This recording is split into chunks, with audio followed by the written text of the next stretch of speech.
আসসালামু আলাইকুম সবাইকে বলছি, যারা যারা আমার এই ভিডিওটা দেখছেন সব বন্ধুদের সবাই কেমন আছেন বলেন তো। এই যে গাড়িগুলো চলছে যার যার গন্তব্যস্থানে শেষে যাচ্ছে।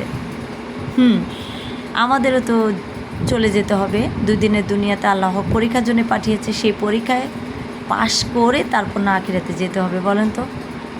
তো আমরা তো এখন এই যে এই দুনিয়ার মায়ায় পড়ে দুনিয়ার কথাই ভাবছি, আখিরাতের কথা কি কেউ ভাবছি বলেন তো?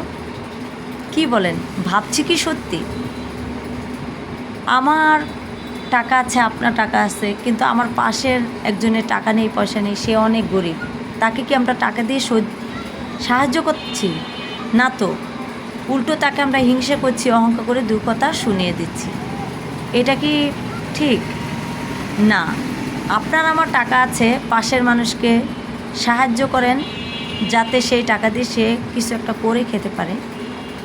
এই যে গাড়িগুলো চলছে যার যার গন্তব্যস্থানে শেষে যাবে। মানুষের জীবনও তো এরকম, গন্তব্যস্থানে যেতেই হবে। জান্নাত বলতেও একটা কথা আছে, জাহান্নাম বলতেও একটা কথা আছে। তো দুনিয়াতে যে ভালো কাজ করে যাবে সে তো জান্নাতে যাবেই, আর যে খারাপ কাজ করবে সে তো জাহান্নামে যাবে।